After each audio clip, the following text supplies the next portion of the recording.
Pasal yang dipersangkakan, yaitu pasal 14 ayat 1 Undang-Undang Nomor 1 Tahun 46.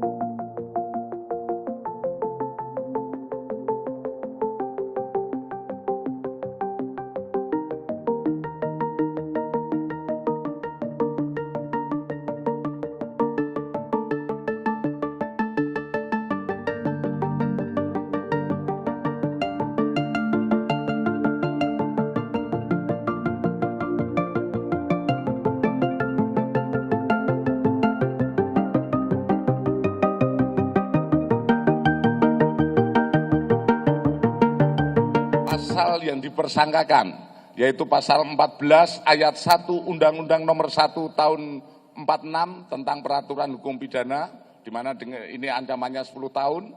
Kemudian pasal 45A ayat 2 junto pasal 28 ayat 2 Undang-Undang Nomor 19 Tahun 2016 tentang perubahan dan Undang-Undang Nomor 11 Tahun 2008 tentang informasi dan transaksi elektronika dengan ancaman 6 tahun dan pasal 156A KUHP dengan ancaman 5 tahun.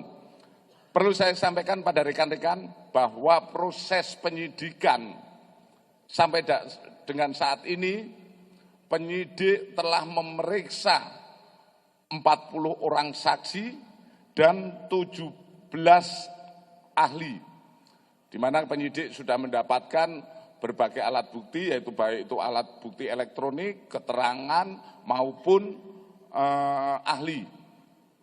Jadi untuk menetapkan tersangka, setidaknya penyidik sudah mengumpulkan 3 alat bukti tambah 1 surat.